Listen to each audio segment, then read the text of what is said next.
Praise the lord. దేవునికి మహిమ కలుగును గాక. అందరూ బాగున్నారా? ఈ దినం దేవుని వాగ్దానం ధైర్యము. యెహోవా యందు భయభక్తులు కలిగి ఉండుట బహు ధైర్యం పుట్టించును. సామెతల గ్రంథం 14వ అధ్యాయం 26వ వచనం. అవును, ఎందుకు భయపడుతున్నావు? దేవుడు నీ పక్షముగా లేడనుకుంటున్నావా? దేవుడు నీతోనే ఉన్నాడు. ధైర్యముగా ఉండు. నీ పరిస్థితులన్నీ మార్చగల సమర్థుడు. నువ్వు చేస్తున్న భక్తి జీవితం, నువ్వు చేస్తున్న ప్రార్థన దేవుడు వింటున్నాడు.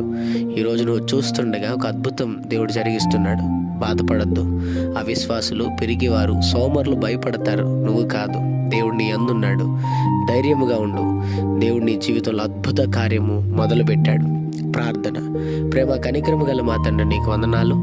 ఈ ఉదయకాల సమయంలో బిడ్డలను మీరు దీవించి బలపరిచి, వారు వెళ్తున్న ప్రయాణంలో, మార్గముల్లో, పనుల్లో, ప్రయత్నంలో మీరు తోడుగా ఉండమని, వారిని వారి కుటుంబాన్ని దీవించి ధైర్యపరిచి బలపరచమని యేసు నామములో అడుగుతున్నాం తండ్రి. ఆమేన్.